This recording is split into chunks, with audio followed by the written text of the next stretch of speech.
Hello सभी student, स्वागत है आप सभी का आपके पसंदीदा YouTube channel super science zone में। तो आज बच्चों आप लोगों ने एकदम पेपर बहुत ज़बरदस्त किया। बहुत सारे बच्चे, बहुत लोगों का मैसेज आया कि सर पेपर बहुत अच्छा गया। देखिए, मैथ बच्चों एक ऐसा सब्जेक्ट है, कुछ लोग सोच रहे थे कि नहीं सर जो आप बच्चों एक दिन में मैथ को प्रैक्टिस नहीं की जा सकती, ठीक है ना। मैथ को करने के लिए यही मैथ और साइंस में फिजिक्स जो न्यूमेरिकल सब्जेक्ट होते हैं उसमें आपको कलम चलाना पड़ता है, ठीक है। आप सोचिए कि हम करा दें, वीडियो बना दें, हिंदी तो बोले सर सबका ज़बरदस्त गया। अरे भाई ये मैथ है, इसको कलम चलाना पड़, जब तक आप पेन नहीं चलाओगे ना तब तक आप इसमें कुछ नहीं कर पाओगे, ठीक है। एक दिन में ये सब चीज़ें नहीं की जा सकती, जो हकीकत है हकीकत है। लेकिन जो बच्चे, आप लोग जो हम गए थे रिव्यू लेने, आप देखे होंगे, ठीक है। अब जो बच्चे बोल रहे थे कि हमारे 5 नंबर का भी नहीं आया, तो उनका पेपर यमराज के पास से आया होगा, ठीक है। तो आपका नहीं आएगा और आप जीवन में, चलिए कोई बात नहीं। तो आप देखिए कमियां खुद में, देखिए आपके अंदर क्या कमियां, आप कितनी ईमानदारी से पढ़ रहे हो, ठीक है। और बाकी टीचर रही बात, जितना हम सारी चीज़ जितना पढ़ा दी, इतना मेहनत किया आपके साथ, उतना शायद ही आपके साथ कोई करता होगा ईमानदारी से, ठीक है। लेकिन कोई बात नहीं, बहुत सारे बच्चों को बहुत अच्छा रिजल्ट है।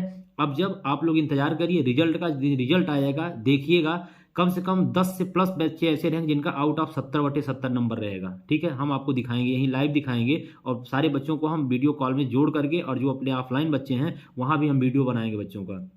तो कोई दिक्कत नहीं है, अच्छे बुरे हर हर पास होते हैं। लेकिन बच्चों देखो, इतना मेहनत के बाद जब कोई बोलता है सर 5 नंबर, यार 5 नंबर का भी नहीं आता है, नहीं आया होगा ये तो इम्पॉसिबल है। हर एक सेट में कम से कम 50 नंबर का हमारे वीडियो से आया था, जितना हमने अभी तक पढ़ाया था। अब ये नहीं जितना 4 दिन में पढ़ाया था, हम लोग पूरी साल की हम बात कर रहे हैं, पूरे साल हम लोगों ने पढ़ा है। अब 1-2 दिन में ये मैथ नहीं पढ़ सकते आप, ठीक है। लेकिन छोड़िए, कोई दिक्कत नहीं है। बाकी जो बच्चे अच्छे किए हैं बहुत अच्छी बात है। थोड़ा बहुत अगर बच्चे, कुछ बच्चों का गलत हो गया, 1 नंबर 2 नंबर ऑब्जेक्टिव या कहीं पे, कोई दिक्कत नहीं। आप 65-70 के बीच में रहेंगे ना तब भी सफिशिएंट, बहुत अच्छा नंबर आता है, आपको घबराना नहीं है, अच्छी बात है। आइए हम लोग शुरू करते हैं बच्चों। उससे पहले अभी तक इस चैनल को लाइक नहीं किया बच्चों, लाइक करिए, और शेयर नहीं किया शेयर कर दीजिए, और सब्सक्राइब, क्योंकि संस्कृत बहुत कम ही लोग पढ़ाते हैं, तो हम आपको संस्कृत पढ़ा रहे हैं जो कि आप बोले थे। सारी चीजें हम पूरा कंफर्म, पहले 20 नंबर के बारे में पढ़ाते हैं ऑब्जेक्टिव वाला, इसके बाद फिर हम लोग चल देंगे वर्णनात्मक प्रश्न की ओर चलेंगे, ठीक है। तो वीडियो लास्ट तक देखिएगा। आप लोगों ने खूब सारा प्यार दे रहा है बच्चों, धीरे धीरे चैनल काफी अच्छे से ग्रोथ हो रहा है। 850 बच्चे तक अपने साथ जुड़ चुके हैं, कोई दिक्कत नहीं, बहुत खुशी की बात है। आप सबका अच्छा प्यार सपोर्ट मिल रहा है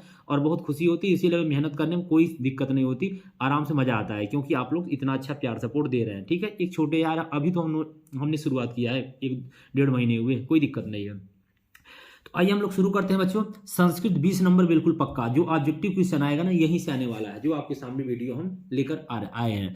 तो एक ही वीडियो में 20 नंबर आपका कंफर्म हो जाएगा, देखिएगा। ज्यादा बड़ी नहीं, 10-15 मिनट की, 15 मिनट के वीडियो हम लोग बनाएंगे, 15-20 मिनट उतने हम लोगों का छोटा छोटा बनाएंगे, 2-3 वीडियो बनाएंगे, आप देख लेंगे। अब ये नहीं कि जो कोई कभी नहीं पढ़ा है कह देंगे आज सर जो आप पढ़ाया था नहीं। बच्चों एक दिन में कोई चीज नहीं हो सकता है, ठीक है ना। एक दिन में बताइए ऐसा, अगर आपके पास कोई, या कोई आपके पास हमारे पास बुला लाइए, एक दिन पढ़ा दे आप सब कल ले जाइए, ऐसा नहीं होता। अगर आप मेरे साथ भरोसा देके, जैसे अभी जो बच्चे 10 का पेपर दे रहे हैं, 10 में आप दीजिए, आप मेरे साथ जुड़िए, 11 मेरे साथ अच्छे से पढ़िए, फिर आप 12 पढ़िए, फिर इसके बाद 12 के बाद आप बताइएगा एक एक चीज अगर आपको नहीं मिला दिए तो पूरा, आज हम पूरा मौजवानी वहां सेंटर पूरा पेपर पूरा सॉल्व करा दिए थे, ठीक है। तो चीजें सब यार वही है चीजें, अभी आपको हम पेपर दिखा देते तो बताते, कल वाली वीडियो आप देख लीजिएगा, ठीक है। जो x बराबर y बराबर, अब कई सेट आता है ना, तो किसी का सेट थोड़ा सिंपल होता है, किसी का थोड़ा कठिन होता है। कठिन कुछ नहीं होता, बस जो आप प्रैक्टिस कम है वो कठिन है, जो प्रैक्टिस आपकी ज्यादा है वो सरल होता है, यही सारी चीजें। चलिए ठीक है, उसको छोड़ते हैं, कोई दिक्कत नहीं, बहुत अच्छा रिजल्ट है, बहुत, हम तो बहुत खुश हैं, बहुत अच्छा। ऐसे ऐसे बच्चे हैं जो 70/70 भी बोले हैं सर आया है जबरदस्त, अब बहुत मजा आया, पेपर बहुत अच्छा था। तो देखिए हम लोग आइए संस्कृत व्याकरण देखिए क्या क्या बात करेंगे, इतना ही संस्कृत व्याकरण में आएगा। 20 नंबर कहाँ से आएगा देख लीजिए। सबसे पहले आपका एक क्वेश्चन प्रत्याहार से आएगा, उदाहरण उच्चारण स्थान से एक क्वेश्चन आएगा, और संधि से एक क्वेश्चन आएगा, संधि विच्छेद से एक आएगा, विभक्ति वचन से 2 आएगा, लकार से 2, समास से 1, समास विग्रह से 1। ये देखिए पूरा आपका ये हो गया। यहां से बच्चे इतने क्वेश्चन पूछे जाएंगे, ठीक है ना। प्रत्याहार, उच्चारण स्थान, संधि। अब समझिएगा बच्चों प्रत्याहार होता क्या है। प्रत्याहार मतलब देखिए, जैसे एक एग्जाम्पल हम ले लिया है, एक प्रत्याहार के वर्ण है। जब तक आपको प्रत्याहार नहीं पता होगा कि अयुण लिल्लिक एवं एवच है व्रत लण अमंग गणनम झपय गणदस कपय सक्षर हल। ये बच्चों 14 जो माहेश्वर सूत्र होते हैं ना, जो हमारे शिव जी थे उनके डमरू जब बजाने से ये माहेश्वर सूत्र निकले थे, यही हमारे प्रत्याहार कहलाते हैं, ठीक है। तो इसको हमें थोड़ा सा, कोई भी जरूरत नहीं, अब आपको याद नहीं है ना, याद नहीं करना है, जो संस्कृत पढ़े हैं तो उनको याद। अब हम लोगों को भाई थोड़ा बहुत हम लोग को संस्कृत आती है, क्योंकि घर में सारी चीजें चलता रहता है, पूजा पाठ, तो संस्कृत इतना हम लोगों को पता होता है। तो देखिए इक प्रत्याहार के अंतर्गत वर्ण है। अब इक में देखिएगा, जैसे इक, तो अब ऑप्शन से देखिए कितना आसानी से आप पकड़ लेंगे। अंतिम में ई आना चाहिए बच्चों, और बाद में क्या आना चाहिए, क आना चाहिए। लेकिन कभी कभी ना शुरुआत वाला तो दिया रहेगा, अंतिम वाला, जैसे यहाँ भी देखिए अ तो नहीं, ये तो गलत हो गया क्योंकि यहाँ पे ई की बात ही नहीं किया है, तो ये नहीं होगा। अब यहाँ हो सकता है सर जी शुरू में बोला है, ठीक है, इनमें से कोई नहीं, ये तो गलत हो जाए, कोई ना कोई तो होगा। अब देखिए क्या हो जाएगा, तो हमको अभी ये नहीं पता चलेगा। तो ये सबसे पहले इसमें हम लोग पहचानने का तरीका देख लेते हैं, कैसे हम इसको बच्चों पहचानेंगे। देखिए जैसे यहाँ दिया है यण, तो अब यण के देखिए य र ल व, ये इसके बीच में आता है, ठीक है ना, बात समझ रहे हैं। तो ये प्रत्याहार होते हैं, तो य र ल, य से शुरू हुआ और यण, ठीक है ना। तो ये देखिए ण यहाँ आएगा, तो इसका मतलब इसके बीच में क्या आएगा, य र ल व, उसके बीच में क्या आएगा, ये आएगा। तो ये बच्चों जितना हम आपके सामने लाए हैं, ये पूरा आप अच्छे से इसको प्रैक्टिस, अब एक दिन में देखिए सब प्रैक्टिस नहीं होती, अगर आप पहले से इसके बारे में थोड़ा बहुत पढ़े होंगे तब आप अच्छे से कर पाएंगे। अब पता चला आज ही इसको केवल पढ़ रहे हैं तो फिर चीज़ें थोड़ा सा मुश्किल हो जाती है, ठीक है। लेकिन फिर भी अगर आप इसको 1-2-4 बार पढ़ लेते हैं, लिख लेते हैं, इसमें से एक क्वेश्चन आना फिक्स है। अब सारी चीज़ें हम बताते हैं, फिर आपको लगता है नहीं आया, बिल्कुल आएगा। इसमें देखिए इसमें से एक आएगा, कल आप देखेंगे ऑब्जेक्टिव में यण रहेगा, अक रहेगा, इक रहेगा, एच रहेगा, कोई ना कोई एक क्वेश्चन ऐसे रहेगा, उसमें आपको करना पड़ेगा। तो यण में य र ल व, अक में अयुरिलिक, देखिए क्या होता है इसका, अयुरिलिक, एओंग, एओच, हय वरट, ये ऐसे इसका 14 माहेश्वर सूत्र होते हैं, वही इसमें घूमता है बार बार।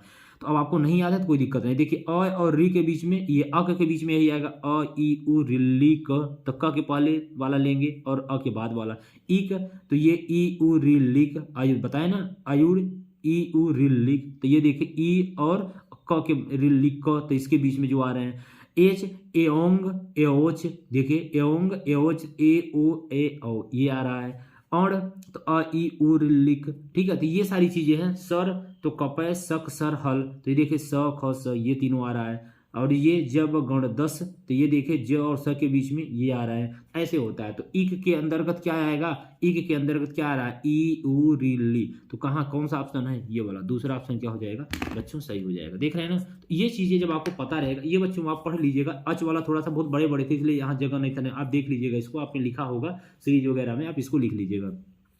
कुल मिला के मोटा मोटा बताने का बच्चों मतलब है कि क्या आएगा, तो ये सारी चीजें आपको याद होगी तो 1 नंबर यहाँ से आपका कंफर्म हो जाएगा। ये हम लोगों की बात हो गई प्रत्याहार की, ठीक है, समझ गए प्रत्याहार ना। अब हम लोग आइए चलते हैं त का उच्चारण स्थान, बहुत महत्वपूर्ण है, एक क्वेश्चन यहाँ से भी पूछा जाएगा, उच्चारण स्थान क्या होता है। देखिए त का कंठ, दंत, मूर्धा, ओष्ठ, इसको करने से पहले हम लोग इसके बारे में थोड़ा सा समझ लेते। ये देखिए लिखा हुआ है उच्चारण स्थान, तो देखिए कंठ का क्या है, अ आ, कंठ बोलने से पता चलेगा, बोलिएगा अ आ, कंठ में आवाज आ रहा है। क से अज्ञा तक, क से अंगा तक, क क ग घ अंगा, सारा देखिए कंठ जब आप बोलेंगे ना तो आपके गला से आवाज निकलेगा, ये हमारा क्या होता है कंठ। क से कहाँ तक, अज्ञा तक, ये अज्ञा तक नहीं यार, इसको क्या बोलते हैं, अंगा, सॉरी इसको अंगा बोलते हैं। देखिए क ख भी भूल रहा है धीरे धीरे, मैथ और साइंस पढ़ाते पढ़ाते, ठीक है। तो क से अंगा तक बच्चों क्या होता है, ये कंठ हो जाता है। अब तालु की जब बात करेंगे तो ये क्या हो जाएगा, ई, ये तो आएगा ही, ठीक है, क्योंकि आ ई भी आना चाहिए, ई आएगा। और च से लेकर ये यहाँ तक, च से लेकर इया तक, च से लेकर इया तक, च छ ज ज यहाँ पूरा आएगा। और इसके बाद आपका क्या आएगा, च छ ज झ, और य और स आएगा। ये दोनों चीज ध्यान रखना पड़ता है क्योंकि ये अलग है, इसलिए ये पूछा जाता है। तालु में य और स, ये दोनों को ध्यान रखिएगा, ये तो पता ही रहेगा, च से इया तक, ई और य और स। अब मूर्धा में री और ट ठो डो ढो अड़ा रस, ये ट वाला तो याद रहेगा। देखिए क ख वाला कंठ में, फिर इसके बाद कंठ के बाद क्या आएंगे, जब ऊपर सबसे नीचे क्या पड़ता है, सबसे नीचे आपका गला कंठ पड़ता है, उसके जब ऊपर आएंगे तो तालु पड़ता है, तालु चालू मतलब च वाला, तालु चालू मतलब च वाला, ठीक है। फिर इसके बाद मूर्धा मतलब जो आपके जीभ और गले के उसमें बीच मतलब ठो मतलब जो जीभ आपका उठता है जिसको बोलने से, उसे मूर्धा। तो गले के बाद तालु, इसके बाद फिर मूर्धा उसके बाद आ जाता है। फिर उसके बाद दांत आता है, तो दंत में क्या आता है, थ जिसको दांत दबता है। जब आप बोलेंगे, बोल के देखिए, त मतलब जीभ से दांत दबता है, उससे पता चलता है दंत मतलब दांत, और ये दोनों दांत और जीभ का यूज होता है। त थ द ध न और लस क्या होता है, लस, ल और स, ये भी क्या होते हैं, दंत से होते हैं। ओष्ठ ऊ ऊ ऊ ऊ बोलिए, पता चल रहा है। अब प से म तक ये सब ओंठ है, प फ ब ओंठ मतलब बाहर ओंठ। जैसे जैसे ये आप अंदर से शुरू होते हैं मतलब नीचे से और ऊपर की तरफ चले जाते हैं, फिर नाक सबसे बाहर, अ म अंगा ये सब नाक से बोले जाते हैं, और न ये सब नाक से बोले जाते हैं। ठीक है, तो इसमें से ये दंत वाला और नासिक वाला बच्चों, ये आपका न वाला 2-3 बार आपके बोर्ड पेपर में आया हुआ है। ठीक है ना, न वाला आया है। ये सब पूछे जाते हैं, र स य स ल स, क्योंकि ये थोड़ा डिफरेंट है। ये बच्चे रट लेते हैं कि क से अंगा तक कंठ होता है, फिर तालु च से यहाँ तक इया तक, मूर्धा टठ वाला आ जाता है, दंत में तथ वाला आ जाता है, मतलब सीरियल से क ख पढ़ते हैं ना, वैसे ओष्ठ में प से म तक, नासिक में। लेकिन ये जो अलग होता है न ल स, ये पूछ लेता है तो बच्चे थोड़ा सा फंस जाते हैं। स का भी बहुत बार पूछा गया है, र का भी पूछा गया है, मूर्धा होता है। ठीक है, तो यहाँ क्या पूछा हुआ था बच्चों, यहाँ पूछा हुआ था उच्चारण स्थान त का, तो त किसमें आ जाएगा, दंत में आ जाएगा। किसमें आ जाएगा बच्चों, त आपका दंत में आ जाएगा। ठीक है ना, त कहाँ जाएगा, दंत में। ऐसे क्वेश्चन 1 नंबर यहाँ से भी पूछा जाएगा। 1-1 2 नंबर आपके ऑब्जेक्टिव फिक्स हो गए। समझ पा रहे हैं ना सारी चीजें। ठीक है चलिए अब हम लोग आगे बात करेंगे संधि की। 1 नंबर यहाँ से 2 नंबर, एक संधि पूछा जाता है बच्चों, एक संधि विच्छेद पूछा जाता है। तो 2 नंबर के क्वेश्चन यहाँ से भी पूछे जाएंगे। तो इसका संधि मतलब नयनम, नयनम में कौन सी संधि। देखिए अब यहाँ पे हम बात करते हैं तो कुछ आपको ट्रिक बताते हैं। अयादि संधि इसमें 4 हैं, 4-5 हम लोग पढ़ेंगे, इसमें से एक आ जाएगा कोई। 2 नंबर के यहाँ से एक संधि, एक संधि दे के विच्छेद करके पूछेगा कौन सा संधि विच्छेद है, और एक पूछेगा इनमें से कौन सी संधि है। 2 क्वेश्चन यहाँ से आते हैं। तो अयादि संधि में य व, यनम वनम आदि, जैसे देखिए य और व अयादि संधि, ध्यान रखिएगा वहां बीच में कहीं भी या फिर य आएगा या फिर व आएगा। पूरे जैसे अयादि संधि में पूरा क्या आएगा, य। आप जैसे ही देखिए नयनम, क्या आ गया, य आ गया, क्या आ गया, य आ गया, कहीं ना कहीं पूरे वर्ड में। तो ये मतलब कौन सी संधि है, ये आपका अयादि संधि हो गया। ठीक है, तो ये आपका बहुत सिंपल चीजें, बहुत कठिन जैसे ये सत्व चतुर्थ ये सब संधि आपके सिलेबस में नहीं है। बहुत सिंपल चीजें पूछी जाएगी, एकदम सिंपल बताने की कोशिश भी कर रहे हैं। य और व बीच में या किनारे कहीं भी आता है यह हुआ तो कौन सी संधि होगी, अयादि। जैसे यनम वनम ये सब है। जैसे नयनम ये कौन सी संधि है, अयादि संधि। यह आ रहा है, वह आ रहा है बीच में। नाविक कौन सी संधि है, अयादि। पवन कौन सी संधि है, अयादि संधि। ये सिंपल ट्रिक है। ठीक है, और इसमें कोई आ की मात्रा नहीं लगती, देख रहे हैं ना, कोई बड़ी की मात्रा नहीं लगती, कोई बड़ा की मात्रा कहीं पे नहीं लगा होगा। देखिए यहाँ पे छोटी की लगी है, लेकिन न तो आ का, न तो बड़ी का, न तो तब सरी किसमें, अभी हम लोग इसको भी देखेंगे, ये वाला भी देखेंगे किसमें लगता है, ये हम लोग देखेंगे दीर्घ संधि में लगता है। ठीक है ना।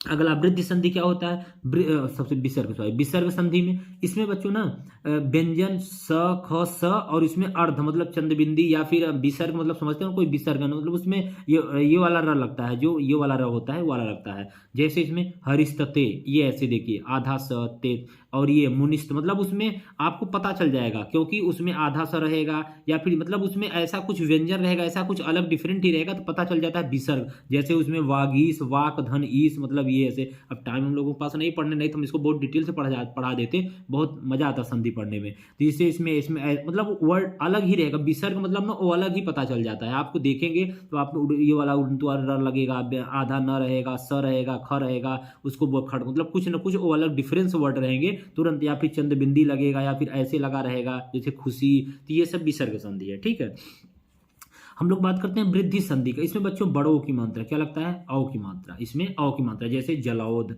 एक का एकस, या फिर अय की मात्रा लगेगा, या फिर इसमें अय की मात्रा लगेगा, या फिर औ की मात्रा। ये 2 चीजें इसमें लगता है जिसमें वृद्धि संधि। गुण संधि में क्या होता है, अय की मात्रा क्या लगता है, अय की मात्रा। जैसे नरेश, देवालय, इसमें एक की मात्रा, देख रहे हैं ना, अय की मात्रा, इसमें ये चीजें लगता है, इसको क्या बोलेंगे, गुण। अब बच्चों बहुत महत्वपूर्ण दीर्घ संधि, यहां से एक क्वेश्चन आपका आना फिक्स है। दीर्घ संधि से जरूर आएगा 100%। देखिए आ की मात्रा, बड़ी की मात्रा, बड़ा उ की मात्रा, कहीं भी अगर बड़ा उ लगेगा, विद्यालय हो गया या फिर जगदीश हो गया, ठीक है, जो भी चीज जैसे महोदय हो गया, जहां भी सॉरी महोदय तो इसमें है, मतलब जहां भी आपको आ की मात्रा, बड़ी ई की मात्रा, ठीक है ना, भौदीय हो गया और बड़ा उ की मात्रा, ठीक है, वहां जहां भी ये तीनों मात्रा लगेगा वहां क्या आ जाएगा, वहां दीर्घ। जैसे जगदीश, फड़ीस, देख रहे हैं ना, बड़ी की मात्रा, बड़ा ई, बड़ा उ, और ये आ, ये चीज जहां लगेगा, जैसे विद्यालय हो गया, आ बड़ा की मात्रा लगा है, तो सब दीर्घ संधि कहलाएंगे। ठीक है ना, ये चीजें आपको ध्यान रखना है। तो उम्मीद है ये सारी चीजें आपको मोटा मोटा समझ में आ गया होगा। ठीक है। अब हम लोग देखे जाते हैं कुछ आपके चैप्टर में जो कि हम लोगों को पढ़ना क्या क्या है, क्या क्या हम लोगों को पढ़ना है, हम लोग उस टॉपिक की बात कर लेते हैं। आइए हम लोग क्या क्या हम लोगों को पढ़ना है। देखिए बच्चों, सबसे पहले हम लोग पाठ का सारांश पढ़ेंगे। पहला चीज क्या पढ़ेंगे? पाठ का सारांश। कवि कुलगुरु कालिदास पहला, विश्व कवि रविंद्र, मदन मोहन मालवीय, लोकमान्य तिलक। देखिए इसमें चार में हम लोग तीन ही पढ़ेंगे। चलिए चार हम लोग नहीं पढ़ते हैं, हम लोग कई तो पढ़ेंगे, हम लोग केवल तीन पढ़ेंगे। सबसे पहले बच्चों हम लोग इसमें पढ़ेंगे मदन मोहन मालवीय, ये नंबर। फिर हम लोग इसमें तीसरा नंबर पढ़ेंगे लोकमान्य तिलक। इसके बाद हम लोग पढ़ेंगे कालिदास का नहीं, ये रविंद्र का पढ़ेंगे। किसका पढ़ेंगे? रविंद्र का। तो हम लोगों को तीन पढ़ना है। देखिए और बहुत महत्वपूर्ण पढ़ना है, इसमें जरूर आएगा मदन मोहन मालवीय, लोकमान्य तिलक और विश्व रविंद्र। कालिदास को तो बहुत जगह पूछा जाता है, अभी उसमें बहुत जगह पूछा जाएगा। ठीक है, अभी गद्यांश भी यहाँ से पूछा जाता है हर जगह। तो हम लोग इस तीन को पढ़ेंगे। इस तीन में 100% ये लोकमान्य तिलक या मदन मोहन में एक ठो आपका आना फिक्स है। 4 नंबर का आएगा, इसको हमें इग्नोर नहीं करना है बच्चों। आपको बहुत इत्मीनान से इसको बहुत अच्छे से तैयार कर लीजिएगा। हम अभी तीनों का पाठ का सारांश कराएंगे। अभी हम लोग सारा चीजें हम लोग पढ़ेंगे, बस एक बार बता देते हैं क्या क्या पढ़ना है, फिर हम लोग सारी चीजें पढ़ते हैं। ठीक है, और आपके पास सीरीज वगैरह होगी ना, वहां से आप अच्छे से पढ़ लीजिएगा। जरूरी नहीं संस्कृत में कोई बहुत ज्यादा होने, बस कुछ कंसेप्चुअल है जिससे आपको समझा दे रहे हैं बस। बाकी जो जो टॉपिक आपको कठिन लग रहा होगा बताइएगा, उसको हम पर्सनल पढ़ा देंगे। अभी आपको निबंध भी बताते हैं, सारी चीजें। चलिए बस पूरा वीडियो देखिएगा, बस जबरदस्त। मदन मोहन मालवीय, लोकमान्य तिलक, विश्व रविंद्र, कवि कवि। इसमें तीन पूछेंगे सर, चार तो हैं, तीन कौन इंपॉर्टेंट है? ये तीनों भी हम इसको तीनों अच्छे से कराने वाले हैं। चलिए आगे। सुक्ति, सुक्ति में बच्चों तीन, सुक्ति सुधा, विद्यार्थी चर्या, गीतामृतम। इसमें से एक आएगा। सुक्ति सुधा तो वेरी इंपॉर्टेंट है, वेरी इंपॉर्टेंट, यहां से जरूर पूछा जाता है। 4 नंबर यहां से भी पूछा जाएगा। ये बेहद महत्वपूर्ण है, पात्र का चरित्र चित्रण। आप पूछेंगे सबसे ज्यादा महत्वपूर्ण कौन सा है बच्चों? सबसे ज्यादा महत्वपूर्ण ये है महात्मना संस्मरणान। गांधी जी के बारे में पूछा जाता है। गांधी जी कभी कभी इस नाम से आ जाता है, कभी कभी इस नाम से, ज्यादातर इसी नाम से, महात्मना संस्मरणान। तो बच्चों इनका चरित्र चित्रण बेहद इंपॉर्टेंट है, बहुत जरूरी है, ये आना फिक्स है। महात्मना संस्मरण। जीमूत वाहन, ये भी बहुत महत्वपूर्ण है। यौतुकः पापस्य सुमेधा, ये भी पूछा जाता है। लेकिन ये बच्चों दोनों बहुत महत्वपूर्ण, इन दोनों में से एक आपको जरूर देखने को मिलेगा। हर एक सेट, तीनों में से एक, हर किसी सेट में एक आएगा। तो 3 तैयार करके जाइएगा यार, कोई ना कोई एक ठो आ जाएगा। चौथा हम लोग लघुत्तरी प्रश्न भी 2 नंबर पूछे जाते हैं, ये भी अभी आपको करा देंगे। कौन कौन सा आपके बुक में सीरीज वगैरह में दिया होगा, आप देख भी सकते हैं। हम लोग बात करें बच्चों गद्यांश का, तो सबसे बेहद महत्वपूर्ण अगर बात करें तो कवि कुलगुरु कालिदास का, ये आपको हर सेट में देखने को मिलेगा। यहाँ से नैतिक मूल्य, संस्कृत भाषा गौरव, ये दो बहुत सबसे पूछा जाए चारों में सबसे इंपॉर्टेंट, तो कवि कुलगुरु कालिदास और संस्कृत भाषा गौरवम, ये बच्चों बहुत महत्वपूर्ण है। दोनों में से एक आएगा यहाँ से गद्यांश लिखने को। ठीक है ना, तो इस तरीके से ये हम लोगों का बहुत महत्वपूर्ण टॉपिक हो गया। अब बच्चों हम लोग बात कर लेते हैं इसी कड़ी में आगे कि निबंध हमारा कहाँ से पूछा जाएगा, जो 8 नंबर का बहुत महत्वपूर्ण निबंध भी हम कराने वाले हैं। पूरा निबंध हम आपको नेक्स्ट वीडियो में, इस वीडियो में हम लोग सारांश को पढ़ते हैं, इस वीडियो में भी हम लोग पूरा तीनों सारांश पढ़ेंगे। इसके बाद वाला जो वीडियो डालेंगे उसमें हम निबंध ही कराएंगे। इसके बाद ये गद्यांश और पद्यांश, ये भी सारी चीजें आपको बताई जाएंगी। ठीक है, चरित्र चित्रण बताया जाएगा, गद्यांश पद्यांश, सुक्ति कौन आ सकती है, सारी चीजें हम लोग 2-3 वीडियो आज डालेंगे और 3 वीडियो आपका इतना हो जाएगा। तो आइए हम लोग देखते हैं, इससे बाहर निबंध नहीं आने वाला है। 8 नंबर एकदम 100%। कौन कौन? सबसे पहले विद्या, बहुत महत्वपूर्ण है। सदाचार, परोपकार, पर्यावरण, संस्कृत भाषा महत्व। अब पूछेगा, आप सोच रहे होंगे सर इसमें सबसे महत्वपूर्ण बताइए। विद्या तो बहुत ही महत्वपूर्ण है, क्योंकि आप विद्या तो आप सब कुछ लिख लेंगे, इसको हम बहुत ज्यादा वो नहीं है। सबसे महत्वपूर्ण बोले तो सदाचार, दूसरा परोपकार, तीसरा संस्कृत भाषा महत्व। बच्चों ये 3 आप लिख के ले लो, फिर आप कहते हैं सर बिल्कुल नहीं आया, आप ये लिख के ले लो 100%। कल आके बताना अगर तीनों नहीं आया तो। आज हम बोल रहे हैं, कल भी हम जब जाएंगे रिव्यू करने तो आपको बताएंगे कि मैं बोला था सदाचार आया, परोपकार आया, संस्कृत भाषा महत्व आया। ये तीनों में से एक आना फिक्स है, हर एक सेट में दिखेगा, हर एक सेट में एकदम 100%। जो हम बोलते हैं 100% होता है। कुछ लोग भले कहें कि नहीं आता है, लेकिन 100% आता है। आज भी हम दिखा रहे हैं, कल भी हम आपको बताएंगे। ठीक है, तो ये बच्चों विद्या, सदाचार, परोपकार, पर्यावरण, संस्कृत भाषा महत्व, इस 5 में से हम लोग 3-4 निबंध को पढ़ेंगे और आराम से कोई ना कोई आएगा। ये भी हम कराएंगे, बहुत आपके सीरीज वगैरह बहुत बड़ा बड़ा दिया, हम बहुत छोटा छोटा कराएंगे, एकदम बहुत अच्छे तरीके से पूरा हम एकदम रखे हुए हैं सारी चीजें। ठीक है, अभी आपको बोर्ड कॉपी पे इसको हम कराने वाले हैं। तो आइए हम लोग शुरू करते हैं ये सारांश के बारे में। इतना मोटा मोटा चीज है, तो आइए हम लोग इन तीनों सारांश के पाठ के सारांश के बारे में देखते हैं। कवि कुलगुरु कालिदास, विश्व कवि रविंद्र, और कौन से हैं? मदन मोहन मालवीय, लोकमान्य तिलक। सबसे पहले बच्चों हम लोग पहला शुरू करते हैं। पहला हमारा है विश्व कवि रविंद्र। ये देखिए पाठ का सारांश है, विश्व कवि रविंद्र। तो देखिए पाठ के सारांश में हम लोग सबसे पहले शुरू करेंगे, ये इनका सारी चीज। देखिए 4 चीज इसमें हम लोग पढ़ेंगे। एक हम लोग पढ़ेंगे नामकरण, दूसरा हम लोग पढ़ेंगे जन्म इनका कहाँ हुआ, तीसरा पढ़ेंगे शिक्षा और चौथा पढ़ेंगे रचनाएं। सबके बारे में यही 4 चीज लिखना है बस। नामकरण, फिर से सुनिएगा, नामकरण, जन्म, शिक्षा, रचनाएं। नामकरण में क्या लिखेंगे? नामकरण में लिखना है बच्चों कि श्री रविंद्रनाथ का बंगाल साहित्य में वही स्थान है जो हिंदी साहित्य में तुलसीदास का है। बहुत एकदम सिंपल लैंग्वेज में हम लिख लाए हैं। ये आपको बुकों में काफ़ी कठिन सीरीज वगैरह में तब मिलेगा। हम बहुत सिंपल भाषा में कराने की कोशिश कर रहे हैं सारी चीज़ें, ठीक है। तो श्री रविन्द्रनाथ का बंगाल साहित्य में वही स्थान है जो हिंदी साहित्य में तुलसीदास का। रविन्द्रनाथ टैगोर का बंगाल साहित्य में बहुत बड़ा, क्योंकि उनको आंग्ल बंगला के लोग कहा जाता है। उन्होंने मतलब वहाँ रचना भी किया था जनगण मन का बंगला भाषा में, तो उनको बहुत ज़्यादा ख्याति प्राप्त है। जैसे अपने यहाँ तुलसी हिंदी भाषा में तुलसीदास को हर बच्चा जानता है। ये केवल आध्यात्मिक और सांस्कृतिक क्षेत्रों में ही नहीं बल्कि रचनात्मक साहित्यकार के रूप में भी जाने जाते हैं। जन्म की बात करें तो रविंद्रनाथ का जन्म कलकत्ता नगर में 7 मई 1861, सन आप लोग भी एक बार बच्चों चेक कर लीजिएगा, 7 मई 1861, क्योंकि हम सारी चीज़ें गूगल पे ले लेते हैं, आप लोग अपने बुक वगैरह में देख लीजिएगा, ठीक है ना। को एक ब्राह्मण परिवार में हुआ था, किसका? रविंद्रनाथ का। इनके पिता का नाम, ये सब फैक्ट हैं, इनको लिखेंगे तो बहुत अच्छा नंबर मिलता है। बाकी हिंदी तो सब, इतिहास तो हर कोई लिख देगा, लेकिन ये चीज़ें फैक्चुअल हैं। ये चीज़ लिखने से टीचर का आपको डायरेक्ट फर्क पड़ता है। इनके पिता का नाम श्री देवेंद्र नाथ एवं माता का नाम श्रीमती शारदा देवी था। ये आपको लिखना पड़ेगा, ठीक है ना। माता का नाम शारदा देवी, पिता का नाम देवेंद्र नाथ, और इनका जन्म 1861 में कहाँ पे? कलकत्ता नगर में हुआ था, ब्राह्मण परिवार में। 3 फैक्ट यहाँ पता चला कि इनका जन्म कहाँ हुआ। इनका जन्म कलकत्ता में हुआ। कितने तारीख को हुआ? 7 मई 1861 को हुआ। किस परिवार में हुआ? ब्राह्मण परिवार में हुआ। पिता का नाम क्या था? श्री देवेंद्र नाथ। माता का नाम क्या था? शारदा देवी। ये 4 चीजें यहाँ जन्म में आप लिख देंगे। बिल्कुल अच्छी बात है सर। आगे चलते हैं। अब बच्चों बात करते हैं शिक्षा की। 4 चीज बोले हैं, बताना है, नामकरण, जन्म, शिक्षा और रचनाएं। शिक्षा की बात करें, इनकी प्रारंभिक शिक्षा घर पर हुई। पुराने जमाने में यार स्कूलों को उतना ज़्यादा प्रकोप नहीं था ना, तो घर पर ही लोग अपना थोड़ा बहुत इधर उधर पढ़ भी लेते हैं। जैसे आज भी कुछ अगर माँ बाप अगर जैसे थोड़ा सा मतलब उनको जानकारी है, जागरूक हैं, तो बच्चों को अपने 1-2 तक आराम से घर पर ही पढ़ा सकते हैं, ठीक है। तो इनकी प्रारंभिक शिक्षा घर पर हुई। इन्होंने घर पर ही आंग्ला नहीं, बांग्ला और गणित और विज्ञान संस्कृत का अध्ययन किया। मेन बांग्ला में इन्हें निपुणता प्राप्त थी, क्योंकि बंगाल में हुई थी। तो वहाँ पे अब जैसे आप यहाँ के हैं, भोजपुरी आपको अच्छे से आती है, तो जो अपनी भाषा होती है मातृभाषा बच्चों ना, वो आपको अच्छे से आ जाती है, उसमें कोई सीखने की जरूरत नहीं पड़ती। वो अपने डेली बोलचाल, आम बोलचाल में चीज़ें आ जाती हैं। और गणित विज्ञान संस्कृत का अध्ययन इन्होंने किया। 4 भाषाएं, फिर से सुनिएगा कैसे आप समझेंगे।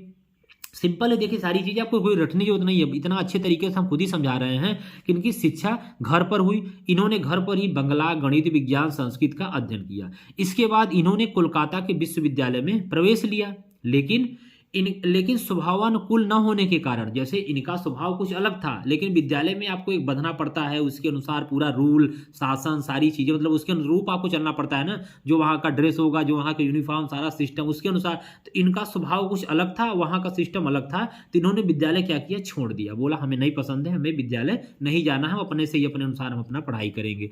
ठीक बात है। अब देखिए ये तो इनके शिक्षा के बारे में बात हो गई, लेकिन हम लोग बात करते हैं इनकी रचनाएं की।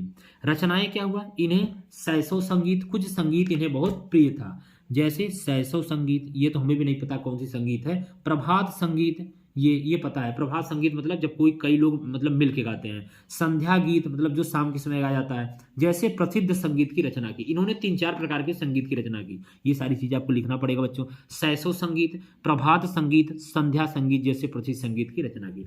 एक बार हम इनका डिटेल मतलब थोड़ा शॉर्टकट में बताने की कोशिश करते हैं। देखिए विश्व कवि रविंद्र, बात करेंगे नामकरण।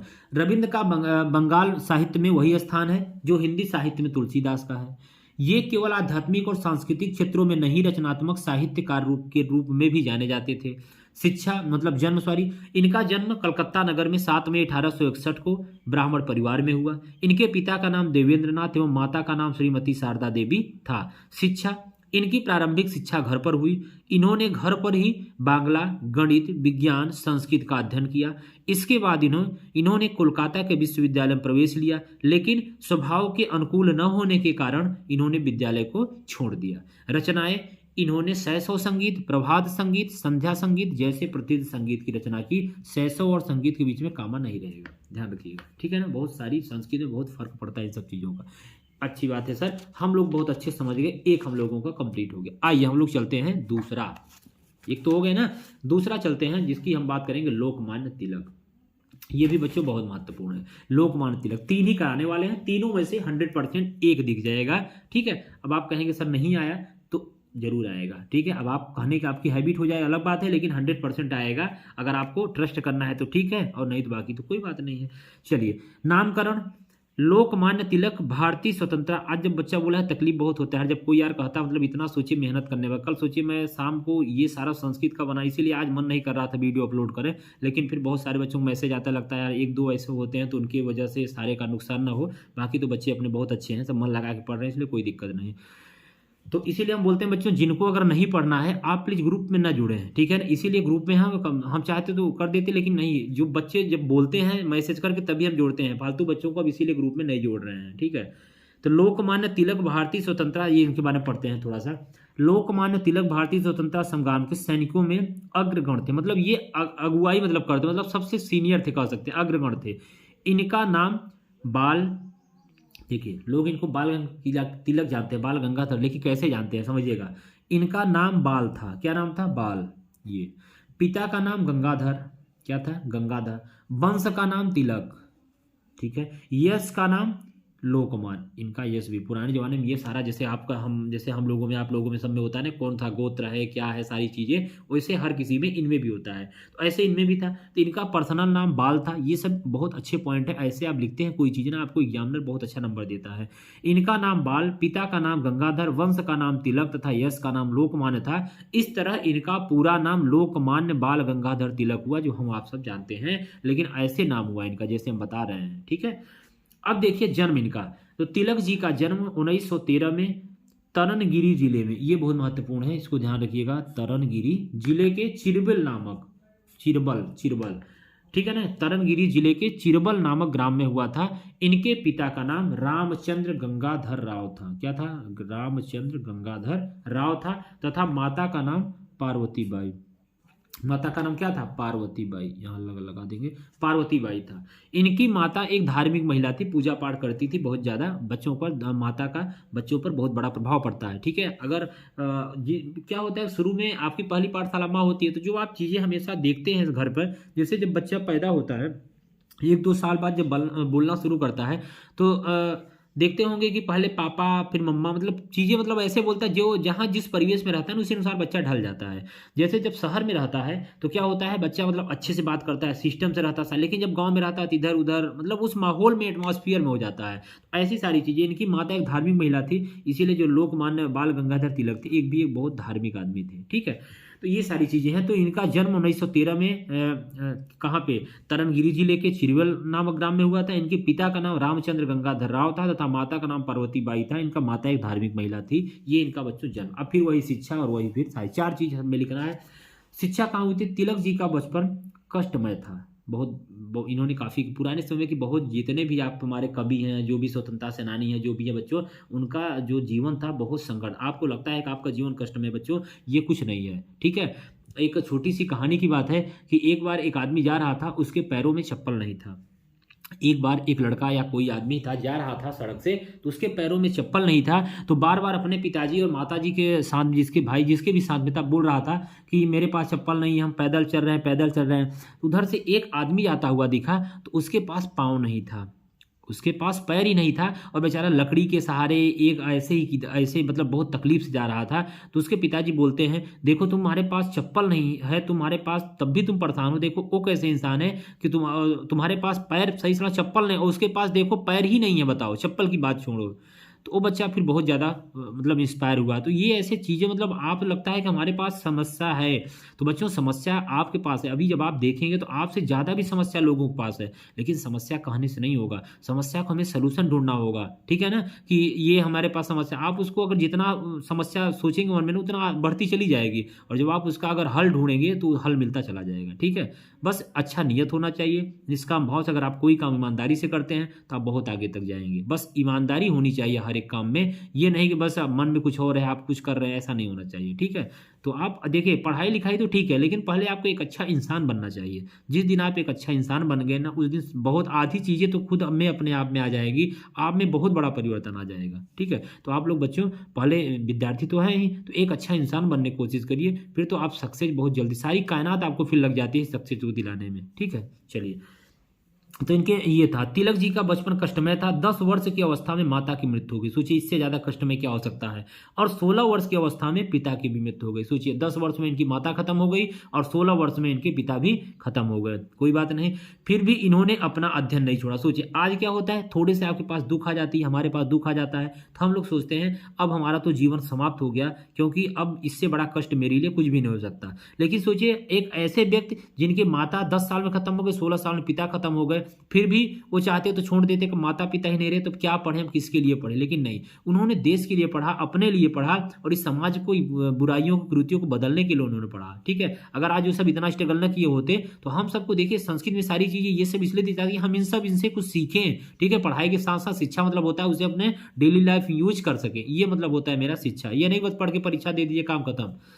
तो पिता की मृत्यु हो गई, फिर भी उन्होंने अपना अध्ययन नहीं छोड़ा। यह पढ़ने में बहुत बुद्धिमान थे, ठीक है, क्योंकि इतना स्ट्रगल मिला था तो भाई उनको बहुत सारे जगह सीख मिला था। देखिए कहा जाता है कि अगर आप कहीं अगर आप सक्सेस नहीं हो रहे हैं, अगर फेल हो रहे हैं, तो इसका मतलब है कि आपको बहुत ज़्यादा वहाँ पे आपको अनुभव मिल रहा है, जो एक्सपीरियंस तो जरूर मिलता है। संस्कृत और गणित इनके प्रिय विषय थे, देख रहे हैं ना, तो गणित दोनों अपोजिट विषय थे, गणित इनका और संस्कृत। सोचिए गणित और संस्कृत दोनों प्रिय विषय थे। और इन्होंने 20 वर्ष की आयु में बीए उत्तीर्ण कर ली थी। यहाँ लड़के 20 वर्ष की आयु में इंटर कुछ करते हैं, लेकिन कुछ लोग, लेकिन उस जमाने में सोचिए जो कि बहुत ज़्यादा अभाव था, क्योंकि इन पर तो बहुत अभाव था, फिर भी उन्होंने 20 साल में क्या किया, अपना बीए परीक्षा पास कर ली थी। अब देखिए स्वतंत्रता के लिए भी इन्होंने बहुत सारे प्रयास किए। तिलक जी ने हमें स्वतंत्रता का पाठ सिखाया था।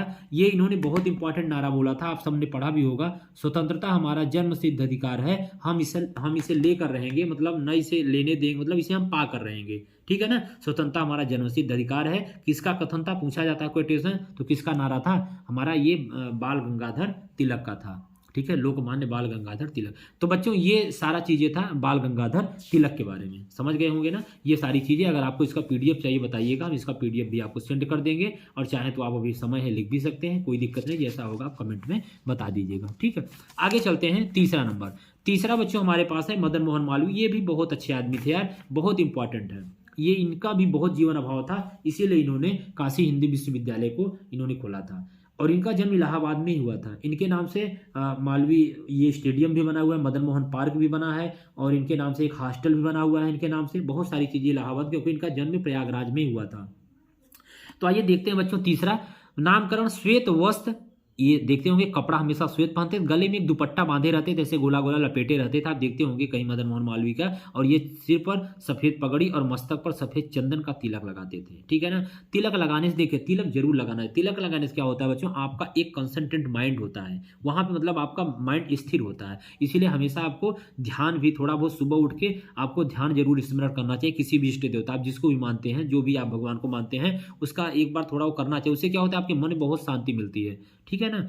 तो ये है, तो ये इनका वस्त्र था, नामकरण श्वेत वस्त्र, गले में दुपट्टा, सिर पर सफेद पगड़ी, मस्तक पर सफेद चंदन की तिलक। मालवीय जी भारतीय चरित्र और हृदय की निर्मलता को प्रकट करते थे, क्योंकि इनका इतना निर्मल वेशभूषा था, इतना अच्छा इनका सुव्यवस्थित एकदम इनका पहनावा था कि जो भी इनको देखता था ना बहुत ज्यादा प्रभावित। अब सोचिए जब ये सफेद चंदन लगा लेते, टीका लगाते थे, और श्वेत सफेद कपड़ा पहनता थे, गले में ऐसे दुपट्टा ऐसे डाल लेते थे, दुपट्टा मतलब गले में ऐसे लपेट लेते थे, और इसके बाद सफेद पगड़ी बांधते थे। ये जब इनका पहनावा जो देखता था ना बहुत ज्यादा प्रभावित हुआ, उनको लगता था जब इतना अच्छा ये इंसान, जब इनका वेशभूषा इतना अच्छा है तो इसका हृदय कितना पवित्र होगा, और सच में बहुत पवित्र, उनका चरित्र भी बहुत अच्छा था। इसीलिए इन्होंने सोची इतने बड़े विश्वविद्यालय की स्थापना की थी। इनका जन्म बच्चों पंडित मदन मोहन मालवीय जी का जन्म 25 दिसंबर को, ध्यान रखिएगा ये सब पॉइंट है, 25 दिसंबर 1861 को प्रयाग के एक ब्राह्मण परिवार में हुआ था, प्रयाग में ही हुआ था, ठीक है ना। 25 दिसंबर 1861 को प्रयाग के ब्राह्मण परिवार में हुआ था। इनके पिता का नाम ब्रजनाथ चतुर्वेदी था, ब्रजनाथ चतुर्वेदी। मालवीय जी के पूर्वज मालव देश से आकर प्रयाग, सोचिए ये दूसरे देश से आए हुए थे, लेकिन 1% भी इनमें वो गुण नहीं थे, क्योंकि जो इंसान जहां के लिए होता है वहीं पहुंच जाता है, ठीक है। अगर आप मेरे पास पढ़ने आए हैं तो जरूर आपको कुछ ना कुछ अच्छा होने वाला। देखिए जो चीज़ें होती हैं हमेशा अच्छा होता है, ठीक है ना। एक इस पे कहानी हम लोग आपको नेक्स्ट वीडियो में सुनाएंगे, ये जो होता है अच्छे के लिए होता है, अच्छी कहानी है। तो देखिए क्या था, इनके पूर्वज मालव देश से आकर प्रयाग में रहने लगे थे, इस कारण से ये मालवी कहलाए थे, ठीक है। कुछ बच्चों को नहीं पता होता, जान लीजिए मालव एक देश है, वहां से इनके पूर्वज आए थे, इसलिए मालव कहलाते। जैसे आप कहीं कोई जैसे बिहार से आ जाता है यूपी में, तो उसको बिहारी बोलने लगते हैं। इसका मतलब ये नहीं होता कि हर बिहारी मतलब कोई एक ही बिहारी मतलब कोई कास्ट होता नहीं। जो बिहार से आता है कोई भी हो, हिंदू मुस्लिम मतलब कोई भी हो, अगर वो बिहार से आया है तो उसको हम लोग बिहारी बोलते हैं, सिंपल। कोई अगर पंजाब से आया उसको हम लोग पंजाबी बोलते हैं, ठीक है ना। ये चीजें हो जाती है। तो ऐसे मालव देश से इनका नाम मालवी था। अब शिक्षा, मालवी जी की प्रारंभिक शिक्षा प्रयाग की एक संस्कृत पाठशाला में हुई थी, क्योंकि ये प्रयाग से थे और इनका मतलब ये इनका उच्च विचार था, इतना ज़्यादा अच्छे थे। तो इनको पिताजी बोले कि नहीं तुम्हें हम पहले जमाने में इतना ज़्यादा ये नहीं था कॉन्वेंट वगैरह। तो संस्कृत के अध्ययन में इनके हृदय में भारतीय आदर्श चरित्र देश के प्रति श्रद्धा उत्पन्न हो गई। बाद में इनकी शिक्षा राजकीय हाई स्कूल से भी किया गया, क्योंकि संस्कृत ज़्यादा पढ़ाई उतना 10 तक होता था, 8 तक, फिर उन्होंने राजकीय हाई स्कूल किया था और इन्होंने वकालत भी की थी, ठीक है। इनकी कुछ रचनाएं हैं। मालवीय जी ने काफी ज्यादा राष्ट्र सेवा की थी। इन्होंने गंगा तट पर एक विश्वविद्यालय की स्थापना की, जहां आज भी हिंदी, संस्कृत, कला, विज्ञान आदि विदेशी भाषाओं का ज्ञान दिया जाता है, जिसे हम काशी हिंदू विश्वविद्यालय बोलते हैं, ठीक है ना। न्यू उसका एनी बेसेंट ने रखा था, लेकिन उनकी स्थापना और ये सारी चीज उनका देन किसका है, मदन मोहन मालवीय जी का, जो हमारा बीएचयू के नाम से जाना जाता है बच्चों, यही मदन मोहन मालवीय जी ने उसको बनवाया था। तो इस प्रकार से ये तीनों हम लोगों का ये कंप्लीट हो जाता है। तीन हम लोग इसको अच्छे से पढ़ लिए, ठीक है। आप इसको बच्चों अच्छे से एकदम रिवीजन कर लेंगे सारी चीजों को, और सब इसको वीडियो को अच्छे से देखिएगा, इसको नोट्स बनाइएगा, सब चीज रिवीजन करिए। अब हम लोग जब इसका पार्ट हम लोग पढ़ेंगे, ये हम लोग तीसरा जब पार्ट पढ़ेंगे, कौन सा, मतलब ये निबंध वाला, जो आपको निबंध ये बता चुके हैं, ये निबंध हम लोग पढ़ेंगे। ये हम लोग 5 निबंध हम लोग करेंगे, इसमें हम 3 कराएंगे, ठीक है। 3 कराएंगे, विद्या वाला आप कर लेंगे, और इसके बाद इसमें पर्यावरण तो सिंपल है, वो आप कर सकते हैं। पर्यावरण के बारे में हम आपको लिखने का तरीका सिखा देंगे, ये हम लोग कर लेंगे। इसके बाद हम लोग सारांश तो कर ही लिए, हम लोग कुछ आपके ग्रामर भी बता दिए, फिर हम लोग गद्यांश और पद्यांश के बारे में देख लेंगे, और बच्चों हम लोग फिर चरित्र चित्रण देखेंगे, फिर हम लोग सुक्ति भी देख लेंगे, और हम लोग चरित्र चित्रण देखेंगे कौन कौन सा, तीनों में 2 हम लोग देखेंगे जो महत्वपूर्ण है, ठीक है। तो इस तरह से हम लोग सारी चीजें आज जितना इंपॉर्टेंट है, ये वीडियो के बाद 2 वीडियो हम आपको और अपलोड करेंगे। हो सकता है आधे घंटे से कम की हो या आधे घंटे की हो, ठीक है ना। तो 2 वीडियो और अपलोड करेंगे, 3 वीडियो में हम लोगों को काम हो जाएगा। आप लोग आज और कल जाने से पहले तक आराम से देख लेंगे, बाकी जितना है अपना रिवीजन कर लेंगे। जो अभी नोट्स वगैरह बनाए आप अपने स्कूल में पढ़े हैं, सीरीज में पढ़े हैं, जहां भी है पढ़ लेंगे। बस लिखने का थोड़ा अच्छे से तरीके, संस्कृत है ज़्यादा इधर उधर कामा चंद बिंदी का ध्यान रखिएगा। बाकी संस्कृत में उतना अच्छा नंबर, बहुत अच्छा नंबर, मतलब नंबर नहीं करता है, अच्छा नंबर मिलता है, आप लिखे रहेंगे। पिछले साल बच्चे 97 98 तक पाए हैं स्कूल में बच्चे, एक बच्ची मिली थी, बोली सर 98 था मेरा नंबर संस्कृत में। तो बच्चे इतना नंबर पा सकते, मतलब ऐसा नहीं संस्कृत सोचिएगा नंबर नहीं मिलता, बहुत अच्छा नंबर मिलता है, ठीक है। संस्कृत एक ऐसा सब्जेक्ट होता है, क्योंकि हमारी भारतीय संस्कृत मतलब ये इस पे डिपेंड है ना, तो उसको बढ़ावा देने के लिए अच्छा नंबर, नहीं तो फिर बच्चे संस्कृत में नंबर कम देंगे ना, तो बहुत सारे बच्चे संस्कृत लेना बंद कर देंगे। तो इसके क्योंकि भारत हमारा ये भारतीय ऐसा देश है, संस्कृत को यहाँ पे क्योंकि ये देव भाषा बोली जाती है ना संस्कृत, इसको बढ़ावा दिया जाता है ताकि बच्चे ज़्यादा इसमें पार्टी, जैसे हिंदी हमारा राष्ट्रभाषा, ऐसे हमारी ये देव भाषा है संस्कृत, ठीक है। देवता पहले संस्कृत में ही बात करते थे, फिर धीरे धीरे देवता से जब दानव बन गए तो फिर वो मतलब देवता कम हो गए बेचारे, दानव ज़्यादा हो गए, तो फिर संस्कृत से धीरे धीरे हिंदी, हिंदी से फिर भोजपुरी, फिर इधर उधर बोलने लगे। तो ये है। तो चलिए हम लोग इतना सारी देख लिए, फिर हम लोग आज इतना ही करते हैं बच्चों, फिर हम लोग मिलते हैं नेक्स्ट वीडियो में, ठीक है। इतना आपको बहुत उम्मीद है बहुत अच्छे समझ आया होगा, आप लोग अच्छे से देखिए, और जो बच्चे कुछ अपने दोस्तों तक भी शेयर कर दीजिए, और अभी तक जो चैनल को सब्सक्राइब नहीं किया, सोच रहे हैं करें या ना करें, कर लीजिए। क्योंकि बच्चों हम लोग साइंस ऐसा पढ़ने वाले हैं, सच बता रहे हैं, साइंस अभी हम लोग जितना बचेगा एक हफ्ते ना, पूरा हम लोग एकदम पूरा अपना जान फूंक देंगे साइंस में यार। साइंस तो सोचिए, इस कोचिंग का तो नाम ही है सुपर साइंस यार। साइंस का तो बात ही, जब हम लोग मैथ इतना अच्छा कर सकते हैं, हिंदी कर सकते हैं, संस्कृत तो हम लोग करेंगे ही, तो साइंस की तो बात छोड़िए। साइंस हम लोग जबरदस्त एक एक चीज बताएंगे, और हम सारी चीजें लिख के रखे रहेंगे, जब पेपर दे के आप आएंगे तो सब कुछ आपको दिखा देंगे। पूछेगा कहाँ से, हम लोग साल भर बहुत अच्छे साइंस पढ़े हैं, फिजिक्स केमिस्ट्री बायो कुछ भी नहीं छूटा है, सारे न्यूमेरिकल हम लोग करने वाले हैं। पूरी बता रहे हैं ना, साइंस की तैयारी पहले से पूरी की जा चुकी है, एकदम जबरदस्त। बस कल संस्कृत का पेपर हो जाए, फिर हम लोग धुआंधार शुरुआत करते हैं। कल हम सोचता है एक आखिरी वीडियो दें, क्योंकि थोड़ा सा तबीयत यार 1-2 दिन से सोई नहीं, शाम को ना थोड़ा सा डिस्टर्ब हो गया है, लेकिन कोई बात नहीं, हम लोग कल से शुरू कर देंगे। और इसके बाद कल 22 तारीख होगा, 23, 24, 25, 4 दिन में इतना जबरदस्त हम लोग पढ़ने वाले हैं कि समझ लीजिए एकदम कम से कम 10-12 वीडियो आपको प्रोवाइड कराएंगे, पीडीएफ बहुत सारे मेरे पास, सारे नोट्स, सारा चीज एकदम पूरा सब कुछ हम पूरा स्ट्रेटेजी मतलब पढ़ा चुके हैं, कैसे पढ़ाना है, कैसे पढ़ना है साइंस के लिए। तो साइंस के लिए आप बेफिक्र रहिए, आप मेरी जिम्मेदारी जितना देंगे बस आप आंख बंद करके पढ़ते जाइएगा, आप पेपर दे के आइएगा ना, फिर आप बताइएगा साइंस में कैसा लगा। बिल्कुल इतना जबरदस्त कि साइंस में आप बहुत अच्छा नंबर ला सकते हैं। ठीक है, साइंस सब्जेक्ट कोई दिक्कत उसमें होने वाली नहीं। फिर हम लोग अंग्रेजी भी पढ़ेंगे, हम लोग सामाजिक विषय भी पढ़ेंगे, किसी प्रकार की टेंशन नहीं लेना, हम आपके साथ पूरे हैं, हमेशा आपके साथ हैं, कोई दिक्कत नहीं है। आप बस चैनल को प्यार सपोर्ट देते रहे जैसे कर रहे हैं, फिर हम लोग पीछे हटने वाले हैं, हम लोग जबरदस्त पढ़ाई करेंगे। ठीक है, तो चलिए फिर बच्चों बहुत बहुत आपका धन्यवाद, आप लोग इतना अच्छा रिस्पांस दे रहे हैं, इसी प्यार और ऐसे ही देते रहिए, फिर हम लोग एकदम आगे पढ़ाई करते रहेंगे। फिर हम लोग मिलते हैं इसके नेक्स्ट वीडियो में। ठीक है, तब तक के लिए बच्चों नमस्कार, धन्यवाद, बहुत अच्छा, थैंक यू आप सभी को।